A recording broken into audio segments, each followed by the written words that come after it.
Alright, so here's the next set of extension notes for 2.4. This is going to wrap up all of 2.4 on membranes. So really these are the targets that you need to be able to do, and again in your notes, just as a quick reminder, that you need to be able to define these command terms and make sure that it is emphasized to me when you submit your notes, so that I can quickly see that you wrote your learning target, your assessment target, or sorry, IB calls them assessment statements, that you have your command term, that you defined it, and then taken the notes to meet that. So to meet that command term. So go ahead and jot these down. Just want to add a quick note that in the book it says Golgi apparatus. Sometimes these are called Golgi bodies. Sometimes just referred to as Golgi. So you can fill in what you want here. And that the plasma membrane is also known as the cell membrane. That's what you might be familiar with it as. But just want to make sure that plasma membrane and cell membrane are the same thing. So jot those down and let's get started. Alright, so what we have here is our phospholipid bilayer or cell membrane.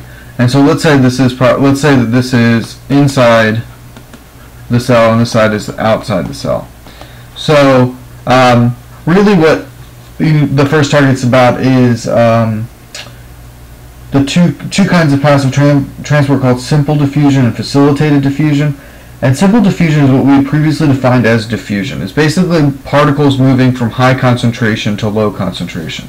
So let's say that we have lots of particles on this side and not many on this side.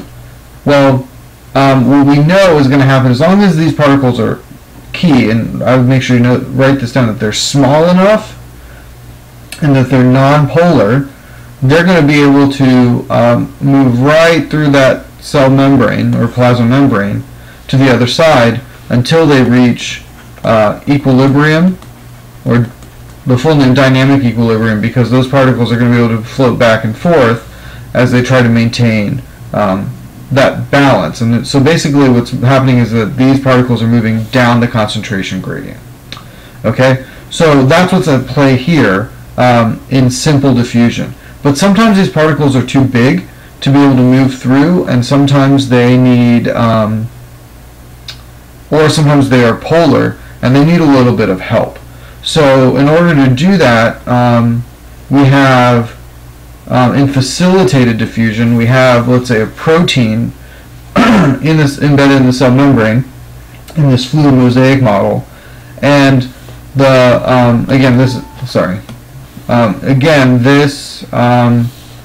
say that this is inside, therefore this is outside, and the particles that are on this side, let's draw them a little bigger, they're too big to just go right through the cell membrane.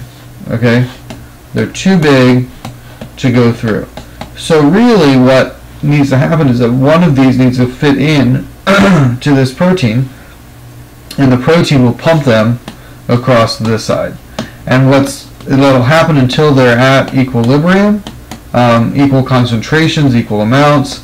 But really what's involved here is that, well, what's key is that this is passive transport. So there's no energy used here with this protein being used to funnel these molecules across the cell membrane. So it's not using any energy, but these proteins are pretty specific. Remember lock and key model with enzymes? It's kind of similar to that, because these proteins are pretty specific about what kind of molecule is going to be able to use them going through. What's kind of cool as well is if you think about that the cell is kind of aware, in a way, of what kinds of molecules it needs in and what kinds of molecules it needs out. And so therefore it's able to regulate gene expression, or what section of DNA is going to be transcribed and translated into the protein, and then get that protein into the cell membrane, which is what we're leading up to here. So that's kind of neat, but we're talking, just want to point out, this model is from inside to outside. It can be working the other way as well. Think about cellular respiration and the amount of oxygen that's in the environment. There is more oxygen in the environment than there is inside your cells, because your cells are using that oxygen in cellular respiration. So once your cells use that oxygen in the mitochondria for the electron transport chain, it's no longer there. So there's kind of like a vacuum. It's kind of being pulled in, oxygen is being pulled in into your cells from your bloodstream, but into your bloodstream via your lungs.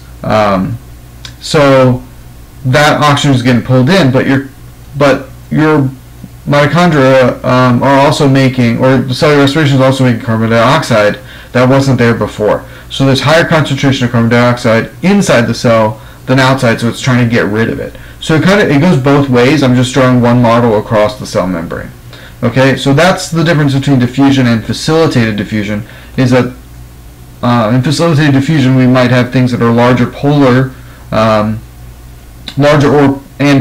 polar molecules. Okay? Alright, so what we're talking about here is, sorry about that. No, I don't want that. Is active transport. An active transport requires ATP. So think back to where ATP is made, how it's made, what's most efficient in making it. It's a major connection here. So active transport is interesting because it goes against the concentration gradient, which means it doesn't go from high concentration to low concentration, but in fact goes from low concentration to high concentration. So we don't actually use the word equilibrium when we talk about active transport, because it's fighting that natural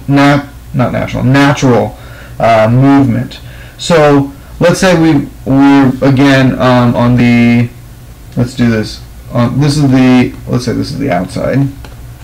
We're flipping it just so you're not getting used to one way of drawing this. Let's say we've got the outside and inside of the cell, and inside the cell we've got some sodium molecules, and sodium has a positive charge, and that's really what we're looking at, is the positive charge. We've got 3 sodium that are going to find their way into this protein pump, and they're going to embed into the side of that protein pump. Okay? Now keep in mind that we've got the inside on the right and the outside of the cell on the next level. And what happens once that protein gets filled, it flips, but it flips using some ATP that's going to bond in over here, but basically that energy is going to be used to reconfigure that protein, change its molecular bonding temporarily, and flip it to pump those sodiums outside of the cell. Alright, so now our cell is flipped. Not our cell, excuse me, our protein has been flipped, and sorry, I forgot about putting these in. We've got our 3 sodiums, and our ATP has now gone to an ADP plus a free-floating phosphate group. And essentially what happens is that these sodiums, 3 sodiums, remember these are 3 positive charges, come out, and what goes in are 2 potassium molecules. Okay, these green circles. So they go in after these 3 sodiums have come out, and this molecule, this protein, is going to flip back and pump those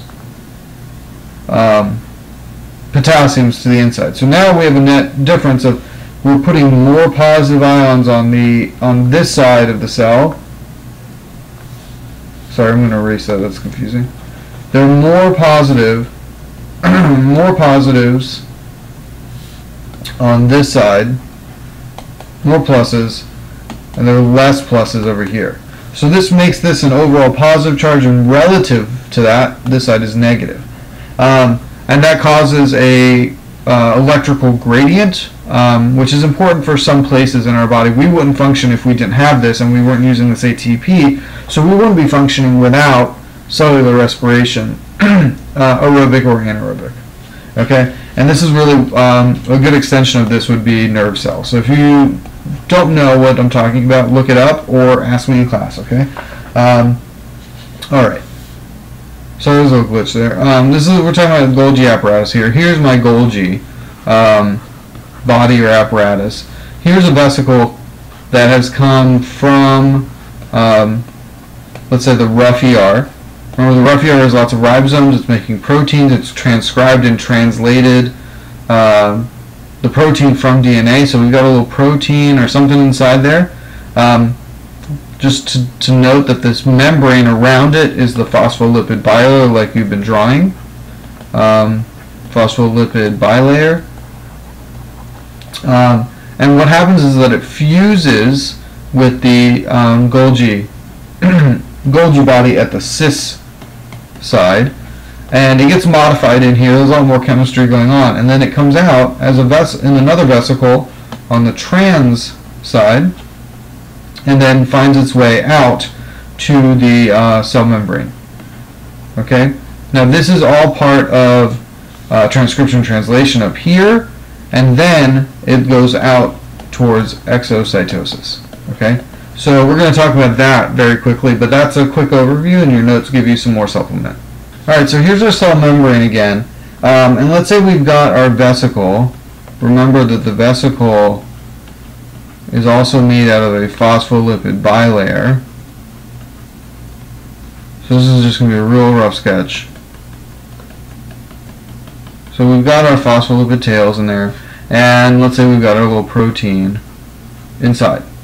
So what's going to happen is that this membrane, this vesicle, is going to come over here and really kind of open up right about here and fuse in to the cell membrane. So the cell membrane is going to get longer through this exocytosis process, exo meaning out, so that implies that this is the inside and this is the outside of the cell. So this material is going to fuse, the phospholipids are going to fuse to the cell membrane phospholipids, and then this protein can either be embedded into the cell membrane or be expelled out into the extracellular matrix.